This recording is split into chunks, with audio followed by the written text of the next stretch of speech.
गुरु प्यारी साध संगत, बहुत शुभ घड़ी है। आज बहुत समय के बाद आपके क्षेत्र में इतना सुंदर सत्संग का आयोजन हो रहा है।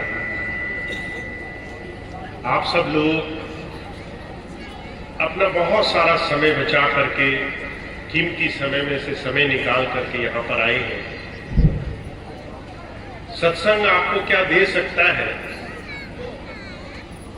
संतों ने, महापुरुषों ने सत्संग की क्या महिमा कही है? क्यों सत्संग को इतनी बड़ी उपाधि दी गई है? इस बात को जीवन में समझना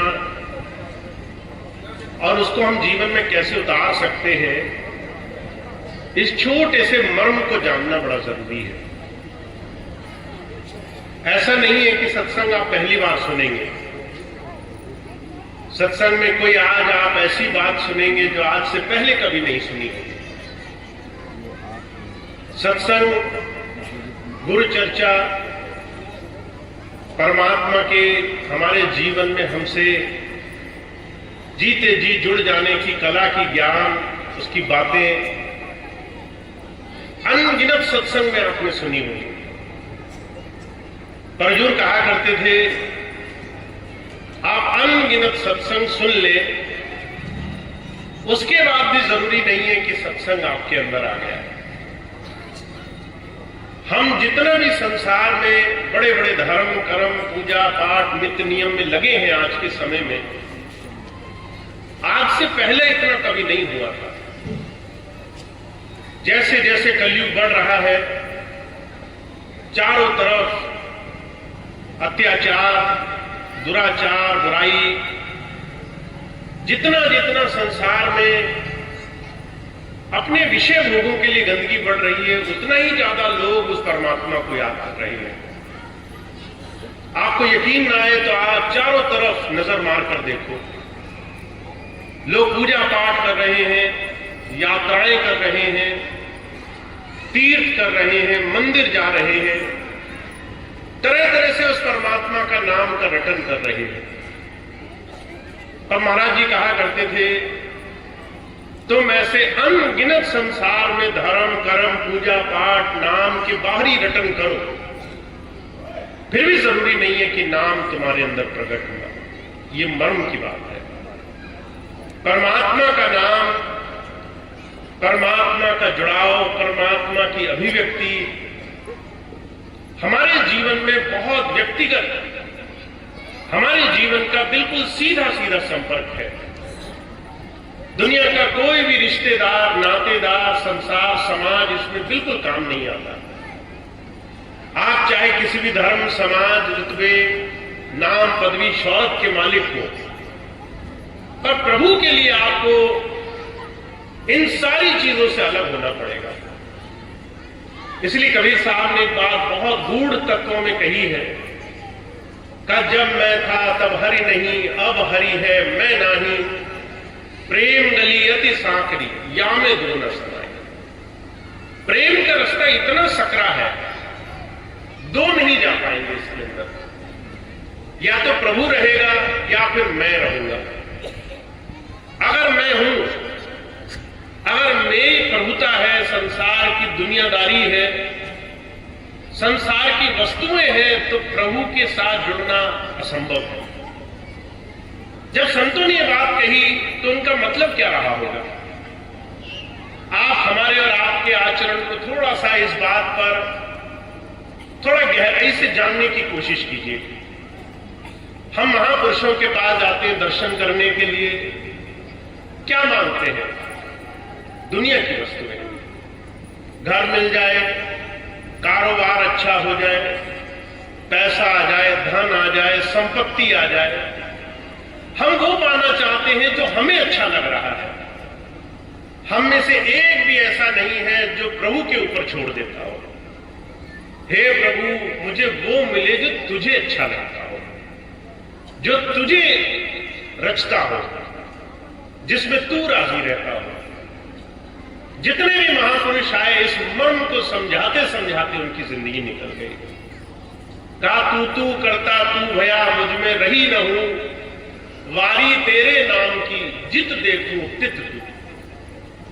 मैंने इस जीवन में जब तक तेरे नाम का रटन नहीं शुरू किया तब तक मुझे कुछ नहीं मिला।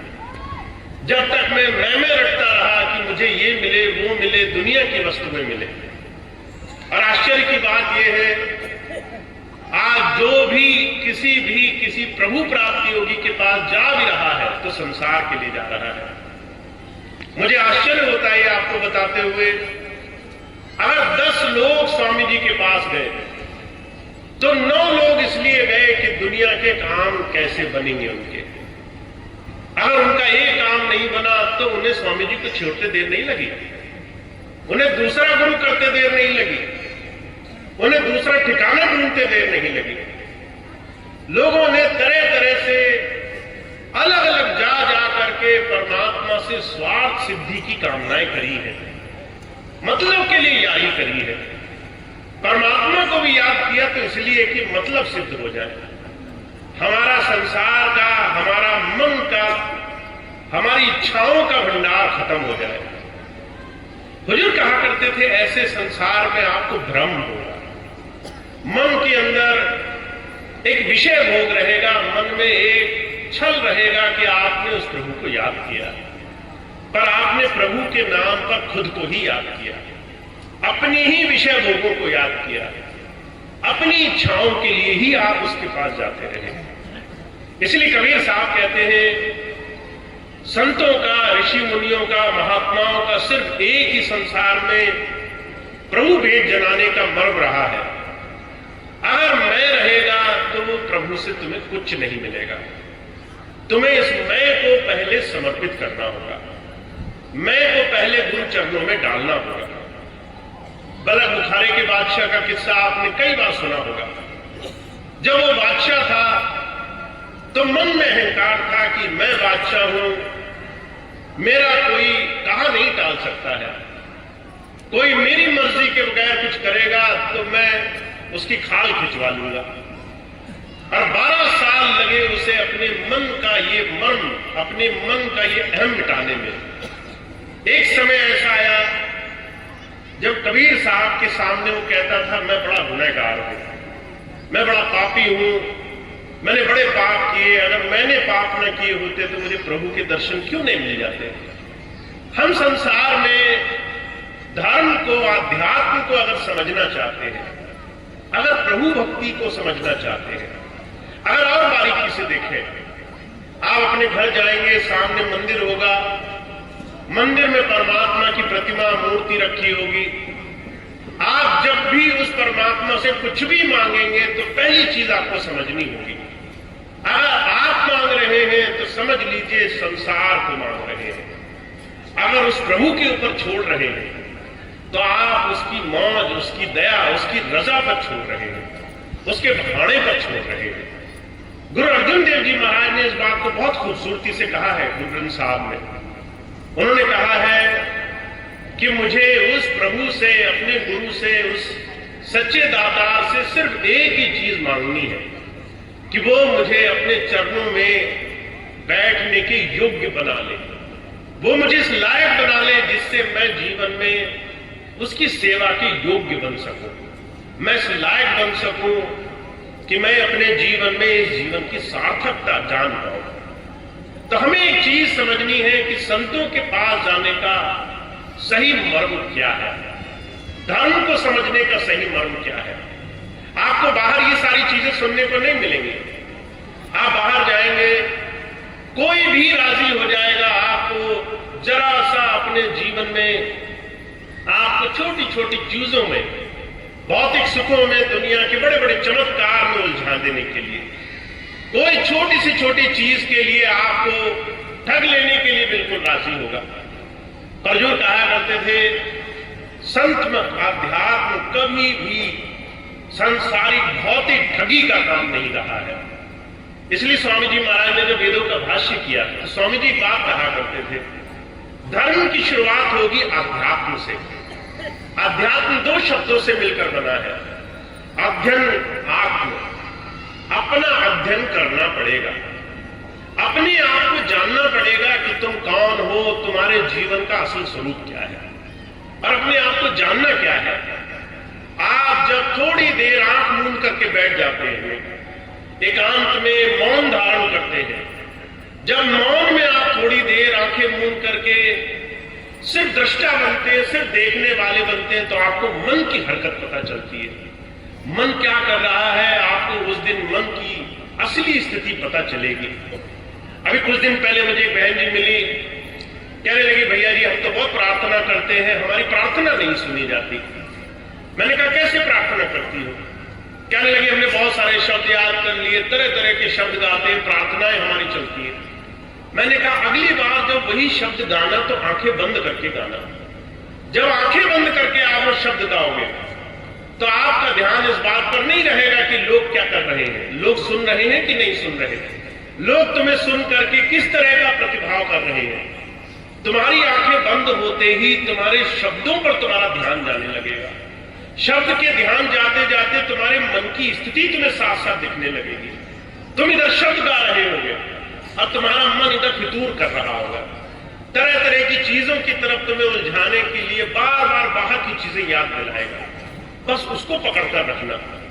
देखो तुम कहां पर जा रहे हो। तुम्हारा मन तुम्हारे संसार की यादें, दुनिया के तरह तरह के भाव अभी भी अंदर कौतूहल कर रहे हैं। हुजूर कहा करते थे ये तुम्हें अपने जीवन में मौन की तरफ, तुम्हें शांति और एकांत की तरफ ले जाने का एकमात्र रास्ता है संतों महापुरुषों का। इसलिए जितने भी महात्मा आए उन्होंने मौन धारण करने को, ध्यान को बहुत विशेष कहा है। बाबा जयमल सिंह जी महाराज का किस्सा सुना होगा आपने। जब बाबा जी की नौकरी पूरी हो गई तो ब्यास नदी के किनारे एक छोटी सी झोपड़ी डाल करके दिन रात भजन किया करते थे। एक बार कुछ मजदूर निकले, देखा हट्टा कट्टा आदमी है, सारा दिन बैठा रहता है, कुछ नहीं करता। तो उन्होंने ताना मारा कि कैसा हट्टा कट्टा आदमी है, कुछ नहीं करता। बाबा जी ने अगले दिन उन मजदूरों को पहले से दिहाड़ी दे करके एक दिन ध्यान पर बिठाया और कहा पूरे दिन की दिहाड़ी पहले से दी, बस एक ही काम करना है, आंखें बंद करके बैठना है। 8 घंटे जितनी देर तुम नौकरी करते हो, मजदूरी करते हो, उतनी देर तुम आंखें बंद करके बैठे रहो, तुम्हारी दिहाड़ी हो गई। बाबा जी की बात सुनकर के मजदूर जब आंखें बंद करके बैठे तो बैठना मुश्किल हो गया। बैठते ही मन के फितूर, मन की स्थिति, मन की उठापटक में थोड़ी देर के बाद ही सारे लोग उठ करके भाग गए और अगले दिन हाथ जोड़कर कहते थे दुनिया का हर एक काम करना आसान है, इस मन से जीतना आसान नहीं है। इस मन से शांत होकर स्थिरता में बैठना आसान नहीं है। मन से मौन में बैठना आसान नहीं है। कारण सिर्फ इतना है, तुम्हें बाहर संसार में लोग तरह तरह की बातें बोलेंगे। कबीर साहब कहा करते थे निंदक निये राखिए आंगन छवि छवाए, बिन साबुन बिन तेल के मन शीतल हो जाए। जब तुम बाहर मिलोगे तो लोग बड़ी प्रशंसा करेंगे तुम्हारी, और जब प्रशंसा करेंगे तो कई बार उस प्रशंसा में, उस खुशी में, उस बड़ाई में हम अपने आप को भूल जाते हैं। हम लोगों के बताए हुए स्वरूप को सच मान बैठते हैं। कोई कहेगा तुम बड़े भगत हो, कोई कहेगा तुम तो बड़े धनी हो, आध्यात्मिक हो, तुम बड़े महात्मा हो, तुम बड़े पहुंचे हुए हो, और हम झूठ को सच मान बैठते हैं। हम सोचते हैं शायद हम पहुंचे ही हुए होंगे, शायद हम बड़े आध्यात्मिक होंगे। पर जो कहा करते थे इस सच्चाई को तुम्हारा मौन, तुम्हारा थोड़ी देर गुरु को शरणागत होना सच्चाई दिखा सकता है। तुम्हें बस थोड़ी देर के लिए गुरु की बात समझना है, आध्यात्म समझना है। तो जो कहा करते थे अध्यात्म सिर्फ एक चीज का नाम है। आंखें मूंद कर मौन से बैठो और अपना अध्ययन करो, अपने मन का अध्ययन करो, इस मन के बहाव को देखो और तुम्हें समझ में आ जाएगा गुरु जी से तुमने नाम पाया या अभी नहीं पाया, नाम में तुम्हारा मन लगा या नहीं लगा। यहां से तुम्हारे अध्यात्म की शुरुआत होगी, यहां से तुम्हारे गुरु और शिष्य के संबंध की शुरुआत होगी, यहां से तुम गुरु के होने लग जाओगे। तो जो कहा करते थे जब तक तुम अंदर नहीं बैठोगे तब तक तुम्हारा गुरु से संबंध भी शुरू नहीं होता है। बाबा सावन सिंह जी महाराज एक बात कहा करते थे। एक बार एक शिष्य बाबा जी के पास आकर शिकायत करने लगा, बाबा जी मुझे कई वर्ष हो गए नाम लिए हुए, मुझे अंतर में आपका अनुभव नहीं मिलता। बाबा जी मुस्कुराए, मुस्कुराकर कहने लगे, इस नादान को पता नहीं गुरु कब से इसका इंतजार कर रहा है। जहां हम माताएं बहनें बिंदी तिलक लगाते हैं, वहां इशारा करके बाबा जी कहने लगे, गुरु जहां दोनों आंखों के पीछे तुम्हारा उस दिन से इंतजार करता है जिस दिन तुम्हें नाम दे देता है। तुम यहां आओ तभी उसके दर्शन मिलेंगे। तुम इससे नीचे रहोगे, तुम अगर बाहर संसार की गति में रहोगे तो तुम्हें गुरु नहीं मिलेगा। तो जो कहा करते थे, इस संसार में अध्यात्म धर्म का मर्म सिर्फ इतना है कि तुम कितना इस संसार की भाग दौड़ से बच पाए, कितना एकांत में शांति से अपने गुरु को समर्पण कर पाए, कितना गुरु जी को अपना समय दे पाए, कितनी ईमानदारी से समय दे पाए। आजकल मैं सभी भाई बहनों को एक बात कहता हूं, बहुत से भाई बहन नामदान लेने आते हैं, मैं उनसे कहता हूं गुरु जी का नाम लोगे पर ईमानदारी से गुरु जी का नाम लेना। तो बहुत से लोग हंसते हैं, हंस करके कहते हैं, भैया जी हम बेईमानी कब करते हैं? तो मैंने कहा, जब आंखें बंद करके बैठो और कहो गुरु जी पैसा मिल जाए, रुपया मिल जाए, धन मिल जाए, संपत्ति मिल जाए, तो ये बेईमानी हुई। जब 5 मिनट दो अपने प्रभु को, अपने ईश्वर को 24 घंटे में 5 मिनट दिए तुमने और वहां भी अपना ही सोचा, तो ये बेईमानी हुई। ये बड़ी गलत बात हुई कि तुम्हें 5 मिनट दे मिले और उसमें भी तुमने अपने लिए ही मांगना शुरू कर दिया। उस 5 मिनट कम से कम उसके ऊपर छोड़ देना, अपना सर्वस्व उसके चरणों में छोड़ना भी एक कला है। अपने मन की बात न मान करके गुरु की याद में बैठना भी एक कला है। अर्जुन कहा करते थे, एक दिन में नहीं आएगी, ये एक क्षण में नहीं आएगी। इस कला को गुरु आपको सिखाना चाहता है। इसलिए हुजूर एक ही बात कहा करते थे, मुझे याद है स्वामी जी बार बार एक बात को कई बार दोहराया करते थे कि हम ये काज जगत में आए, धर्म हेतु गुरुदेव पठाए। हम संसार में सिर्फ आपके लिए आए और कोई हमारा अभिप्राय नहीं था। ना हमने आश्रम बनाने थे, ना हमने बड़े बड़े मठ बनाने थे, ना बड़े बड़े संसार में अनुष्ठान करने थे, कुछ नहीं करना था। हम सिर्फ उन मनुष्यों के लिए आए जिन्हें उस प्रभु की याद है, जिनके अंदर उस प्रभु से मिलने का सौभाग्य उस परमात्मा ने लिख दिया है। उन सबको ढूंढते फिरते हैं, उन सबको तलाश करते हैं। उन सबको ढूंढने के लिए अगर ईरान से तुरान तक जाना पड़े, दुनिया भर की सफर करने पड़े, तो उन सब पर नाम की मोहर लगानी पड़ती है। उन सबको उस प्रभु से जोड़ने के लिए नाम से जोड़ना पड़ता है। तो संत आता ही है सिर्फ हमें उस प्रभु से जोड़ने के लिए।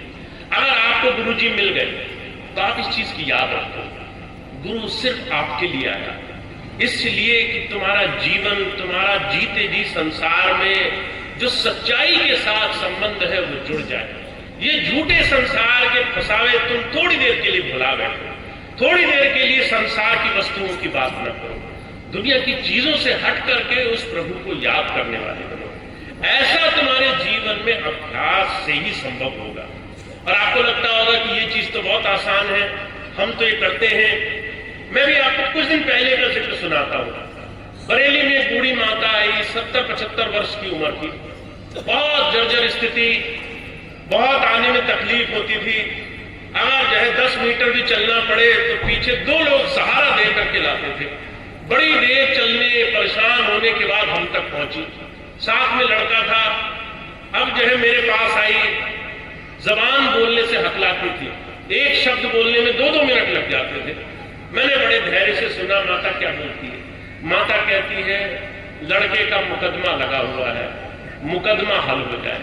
मैंने लड़के को देखा, कट्टा कट्टा जवान लड़का, अपनी समस्याएं खुद सक्षम करने में, इन समस्याओं से पार होने में खुद सक्षम है, पर माता परेशान है, माता दुखी है, माता के मन से ये संसार की झंझट नहीं निकल रही, माता को ही सब हल करना है। माता उलझी हुई है, उसे ये नहीं समझ में आ रहा कि उसकी चिंता करने से भी मुकदमा हल नहीं होगा, उसके समय बर्बाद करने से उसका समय निकल जाएगा। संत सिर्फ इतनी बात समझाना चाहते हैं, मोह को छोड़ना आसान नहीं होता। का काम तजे तो क्रोध न जाई, क्रोध तजे तो लोभा, लोभ तजे अहंकार न जाई, मान बढ़ाई शोभा। कामनाएं नहीं छूटेंगी, बड़ी मुश्किल से कामनाएं छोड़ बैठे तो गुस्सा नहीं जाएगा, गुस्सा निकल गया तो कह रहे लालच नहीं खत्म होगा। लालच खत्म हो गया तो मान बड़ाई शोभा तो फिर भी पड़ा रहेगा। कहीं ना कहीं मन में हम मोह बंधनों में उलझे रह जाते हैं। जब संत आता है हमें ये आईना दिखाना चाहता है, कहते तुम्हें चाहे कितने ही वर्ष क्यों ना हो गए हो, तुमने मन की सफाई करनी नहीं शुरू की, तुमने अपने अंदर से अपने आप को थोड़ा संयम में बांधना नहीं शुरू किया, थोड़ा तप करना नहीं शुरू किया, थोड़ा हट करना नहीं शुरू किया। गुरु की बात पर हट करना पड़ता है, संकल्प लेना पड़ता है। अगर आप हर रोज मन के पीछे भागोगे, अगर मन की तरह तरह की लालच के पीछे आप सर टिका दोगे, बार बार झुक जाओगे, तो जीवन ऐसे ही हाथ से निकल जाएगा। गुरु बार बार समझाता है तुम्हारे पास बहुत थोड़ा सा समय है, अपने समय में अपने इस मन बुद्धि विचार को, अपनी इस मन की तरह तरह की इच्छाओं को धीरे से गुरु के चरणों से साधना शुरू करो। यही तुम्हारी साधना है। अपने मन की हर एक बात मत मानो, हर जगह मन उलझाएगा, कभी लालच में, कभी तरह तरह के इंद्रियों के स्वाद में, कभी भोगों में, कभी मोह में, कभी वस्तुओं में। तुम थोड़ा सा संयम रखो, थोड़ा सा अपने मन को लगाम लगाकर रखो, थोड़ा सा गुरु की बात पर उस दिन तप करो, एक दिन नाम सिमरन करो, थोड़ा सा गुरु की याद से दुनिया के तमाम तरह तरह के विकारों को एक दिन छोड़ करके देखो। हुजूर कहा करते थे जब तुम ऐसे गुरु की याद से जीवन जियोगे तब तुम्हारा काम बनने लग जाएगा।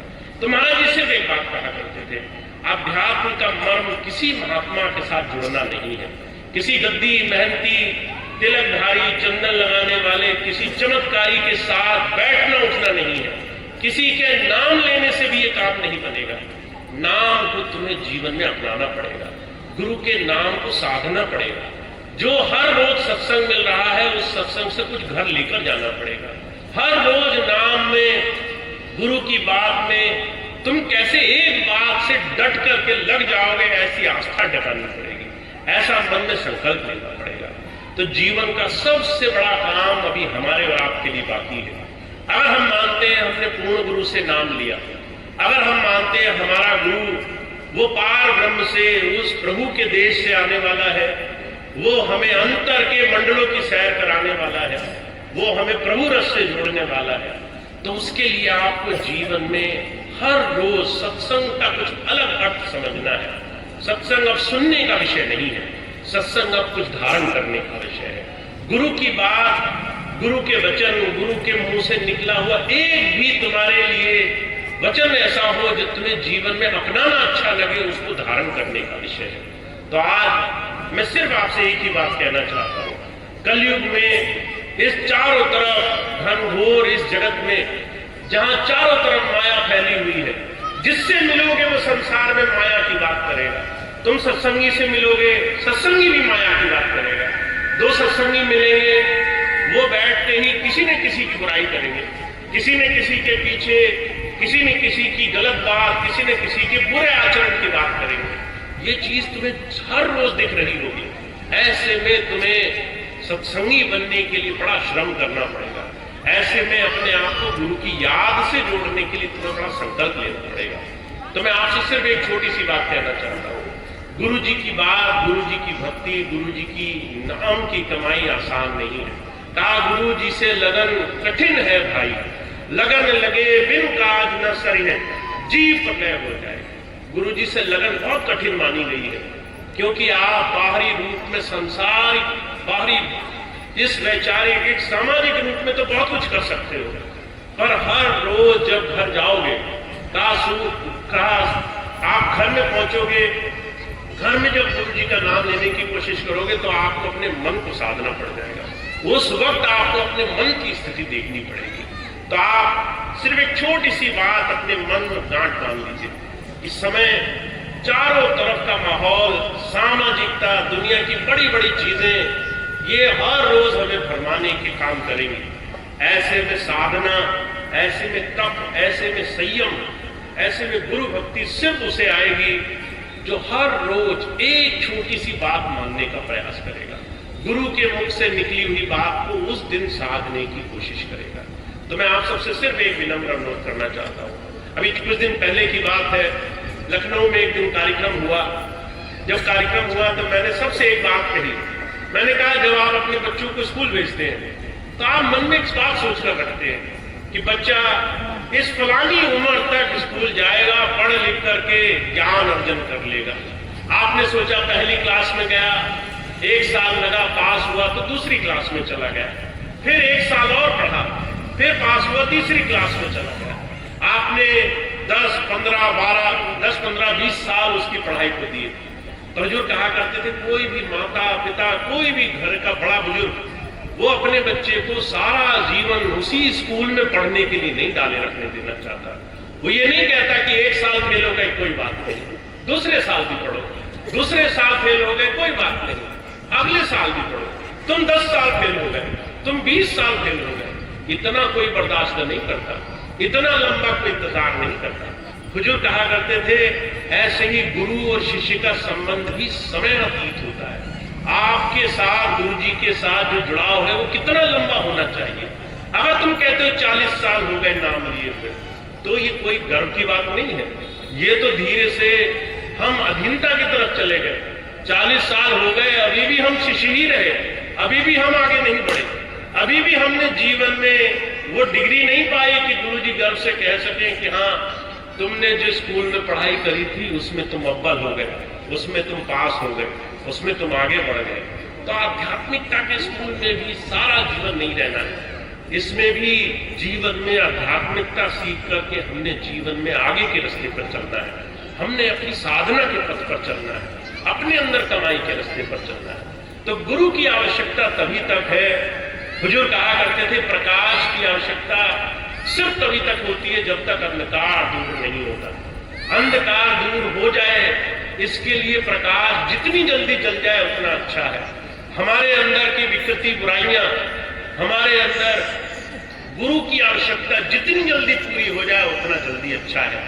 इसलिए मैं आप सबसे सिर्फ एक अनुरोध करना चाहता हूं, बहुत लंबा इस समय अंतराल को न खींचना। अगर गुरु जी के पास आए हो तो रोज पढ़ो, रोज सीखो, सीख करके वो चीज प्राप्त कर लो कि एक समय के बाद तुम्हें वो प्रभु, वो सनातन ईश्वर की वो जुड़ाव की स्थिति हर पल, हर घड़ी, हर दम बनने लग जाए।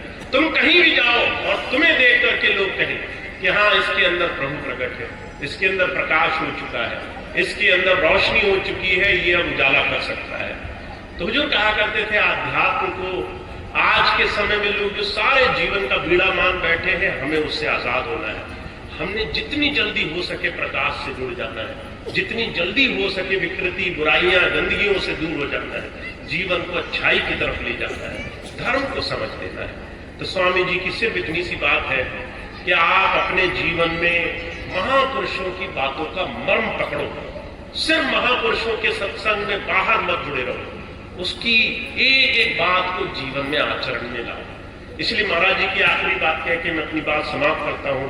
महाराज जी कहा करते थे धर्म न धर्म पुस्तकों में है, न धर्म स्थानों में है, धर्म आचरण की वस्तु है। आचरण कर लोगे तो धर्म आ जाएगा, आचरण ही नहीं करोगे तो धर्म किताबों में ही रह जाएगा, धर्म तीर्थों में ही रह जाएगा, पर तुम में नहीं आएगा। तुम धर्म से नहीं चल पाओगे, तुम धर्मार्थी नहीं बन पाओगे। तो हमें अपने जीवन में गुरु की इस दया महत्व को समझना जरूरी है कि गुरु हमारे जीवन में प्रकाश लाना चाहता है। वो हम जहां भी हो, जिस गांव में, जिस कस्बे में, जिस घर में, जिस परिवार में हो, उस सबको हम रास्ता दिखाने वाले बने, उस सब के अंदर हम उस प्रभु की भक्ति की थोड़ी सी लगन लगा सके, ऐसी हमारे अंदर लौ जगी हो, ऐसा हमारे अंदर गुरु प्रेम प्रकट हो जाए। तो आप सबसे सिर्फ एक ही विनम्र अनुरोध है, हमें ऐसी भक्ति नहीं करनी है जो दुनिया करती है, जो भेड़ चाल संसार चलती है वो हमें नहीं चलनी। देखा देखी का ज्ञान हमें नहीं चाहिए, हमें वो ज्ञान चाहिए जिसमें हमें हर रोज गुरु से अपने जीवन को निखारने का अवसर मिले, जीवन में हम कुछ साधने वाले हों, हमें हमारी ईश्वर के साथ जुड़ने का अवसर प्राप्त हो। तो आप सब लोग बहुत भाग्यशाली हैं, आप सबको स्वामी जी के साथ जुड़ने का अवसर मिला। बहुत से लोग महाराज जी के नामदानी हैं, बहुत से भाई बहन आप आजकल खूब सत्संग में आते हैं, पर मैं आप सबसे एक ही बात कहता हूँ, बार बार एक ही बात कहता हूँ, गुरु की बात को जीवन का आधार बना लीजिए। अपने जीवन, अपने आचरण, अपने हर रोज के स्वभाव में कैसे आप गुरुमय हो सकते हैं। आप घर जाएंगे सुबह से लेकर शाम तक क्या ऐसी चीज कर सकते हैं जो आप हर दिन से अलग करेंगे? और अगर आपने एक चीज पा ली तो आपके जीवन में आनंद ही आनंद आ जाएगा। अभी पिछले दिनों मुझे एक भाई मिले, वो कहने लगे भैया जी हम घर में क्या कर सकते हैं? मैंने कहा हर दिन एक अच्छा शुभ कर्म करने का नियम बनाओ और पूरे दिन तुम्हें कोई अच्छा ना मिले तो घर जाना और माता पिता की सेवा में लग जाना, पति पत्नी के साथ स्नेह से बात करना, बच्चों पर गुस्सा आता होगा उस दिन गुस्सा थोड़ा नहीं करना, गुस्सा उस दिन दबा लेना, थोड़ा स्नेह से बात कर लेना।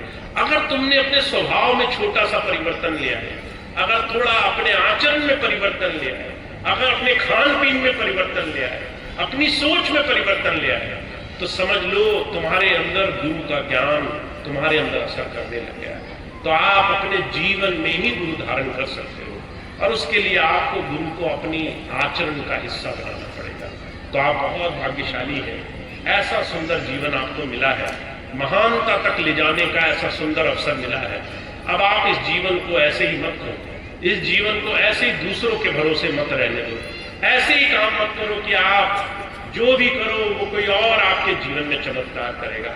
अभी कुछ दिन पहले मेरे पास एक भाई आए, आकर कहने लगे हम क्या कर सकते हैं, हम तो बड़े असहाय हैं, परमात्मा ही चमत्कार करेगा, भगवान ही करेगा, स्वामी जी दया करेंगे तो करेंगे। तो मैंने उनको एक छोटी सी घटना सुनाई। मैंने कहा आपने हमारे भारतवर्ष में एक बहुत सुंदर गुजरात में मंदिर हुआ, सोमनाथ का मंदिर, जय भगवान शिव का मंदिर है। कहते हैं भगवान कृष्ण के आखिरी प्राण के क्षण भी सोमनाथ में ही निकले थे, आखिरी जो तीर भगवान कृष्ण को लगा वो सोमनाथ में ही निकला। वहां पर बहुत सुंदर मंदिर और बहुत आस्था का केंद्र रहा। एक समय ऐसा आया जब बाहर आक्रांताओं को, बाहर लुटेरों को पता चला भारत में एक ऐसी जगह है जहां लोग आस्था में अपने ईश्वर को अपनी सबसे कीमती चीज चढ़ाते हैं, और वो सोमनाथ के मंदिर में अपना सोना चांदी कीमती से कीमती चीजें चढ़ाया करते थे। महमूद गजनी नाम का एक लुटेरा आया। और आपको आश्चर्य होगा, लोग कहते थे महमूद है, पर अगर आप अभी अफगानिस्तान चले जाएं तो मोहल्ला नहीं है उसके नाम का। ऐसा लुटेरा था, एक जो है राहगीरों को लुटा करता था, चोर उचक्का था। ऐसा आदमी वो भारत आया 5000 लोग करके, और जब वो भारत पहुंचा, जब वो सोमनाथ पहुंचा तो उसके हाथ पांव खुल गए। चारों तरफ लाखों लोग खड़े थे, जो है रास्ते में किनारे खड़े थे, शहरों में खड़े थे, घरों की छतों पे खड़े थे। पर महमूद गजनी वो चलता चलता वो जो है मंदिर तक आया, लूटपाट करी, हजारों लाखों लोगों को मारा। उस समय का उदाहरण है 5 लाख ब्राह्मण उसने मार दिए, पर जो है किसी ने मुंह नहीं खोला। लोगों से बाद में इतिहासकारों ने पूछा कि ऐसा क्या था, 5000 लुटेरे लेकर के एक आदमी आया, 5 लाख लोगों को मारकर चला गया, ये कैसे हो गया? तो जो है इतिहासकारों के पूछने के बाद पता चला, लोग कहते थे कि भगवान अपने आप अपनी रक्षा करेंगे, भगवान हमें वही बचाने आएंगे। लोगों ने अपनी रक्षा तो खुद नहीं करी, लोगों ने अपनी रक्षा के लिए एक कदम तक खुद नहीं बढ़ाया। ऐसे निर्बल मत बन जाना, ऐसे आलसी मत बन जाना कि भगवान तुम्हारे ऊपर दया करे और तुम बैठ करके आराम से क्षीर सागर में लेटे लेटे विश्राम करो। भगवान भी उसे ही देता है जो अपनी मेहनत खुद करने को राजी होता है। तुम घर बैठे रहोगे और तुम सोचोगे तुम्हारे घर में चमत्कार हो और तुम हाथ नहीं उठाओगे तो ईश्वर भी तुम्हें आगे छोड़कर निकल जाएगा, कहेगा ये आदमी इतना निठल्ला है, खुद नहीं करता, मैं ऐसे क्या दूंगा। तो ऐसा मत करना कि तुम्हारे ऊपर कोई आकर के अत्याचार करे और तुम ईश्वर की तरफ ताकते रहो। जब प्रभु तुम्हें किसी योग्य बनाता है तो तुम्हारे अंदर विवेक देता है, तुम्हारे अंदर शक्ति सामर्थ्य देता है, तुम्हें अपने साथ साथ दूसरे की सेवा के अवसर देता है। ऐसे अवसर तुम तभी सार्थक कर पाओगे जब अपने लिए तुम अपने समाज, अपने देश, अपने इस प्रभु के लिए जीवन में थोड़ा सा कर्तव्य साथ करके रखोगे। तो महाराज जी सिर्फ एक बात कहा करते थे, चमत्कार की आशा में प्रभु के दी हुई इस महानता को नहीं नकारना है। परमात्मा ने सब कुछ दिया है तुम्हें, बस उसको याद करो, उसका ध्यान करो, उसके लिए श्रम करो, उसके लिए मेहनत करो और देखो तुम्हारे जीवन में कैसे चमत्कार होते हैं। तो स्वामी जी सिर्फ इतनी बात समझाना चाहते हैं, गुरु सिर्फ इतनी बात समझाना चाहता है। विवेकानंद जी महाराज ने कहा है उठो, जागो और तब तक विश्राम मत करो जब तक अपनी मंजिल तक खुद न पहुंचने का श्रम कर लो। अगर तुम चाहते हो प्रभु तुम्हें सब कुछ दे तो फिर आलसी बनकर मत बैठे रहना, उठ जाना, थोड़ी मेहनत करना और देखो कैसे परमात्मा तुम्हारे रास्ते में फूल फूल बरसा देता है। तो आप बहुत भाग्यशाली हैं, जीवन में बहुत कुछ प्राप्त कर सकते हैं, पर आपको गुरु की बात पर चलना होगा, सिर्फ गुरु की बात को सुनना नहीं होगा। तो आप जिस दिन गुरु की बात पर चलेंगे उस दिन जीवन में आनंद होगा। तो इतनी बात कह के मैं अपनी बात समाप्त करता हूँ। आप सभी का बहुत बहुत धन्यवाद, आपने बहुत सुंदर समय दिया। आज का सत्संग कार्यक्रम बहुत सुंदर आयोजन, आज के जितने भी आयोजकों ने इतना सुंदर कार्यक्रम आज यहाँ पर रखा उन सबका बहुत बहुत आभार है। अब एक प्रार्थना होगी और उसके बाद आज का कार्यक्रम समाप्त होगा। आज आपके क्षेत्र का ये जो कार्यक्रम लगा, इसमें बहुत से भाई बहन ऐसे थे जो चाहते थे कि गांव में घरों में भैया जी आ जाएं, पर आज समय की कमी की वजह से जो कार्यक्रम नहीं हो पाया, मैंने हमारे क्षेत्र के सारे जितने भी अधिकारी हैं उनसे कहा है आगे जब भी अवसर होगा अलग से इसके लिए एक दिन निश्चित करेंगे ताकि आपकी इच्छा भी पूरी हो सके। और जो भी भाई बहन चाहते हैं गांव में घर में कभी भैया जी आए तो वो अलग से व्यवस्था देखी जाए। पर आज सत्संग के दिन आपका पूरा ध्यान सत्संग और सेवा पर होना चाहिए। इसलिए जो भी भाई बहन आज यहाँ इस वक्त आए हैं, अब आज के कार्यक्रम का पूरा लाभ लेंगे। थोड़ा सा सेवा भी चलेगी, लंगर प्रसाद और खाने की उस सेवा में सहयोग करेंगे और इस कार्यक्रम को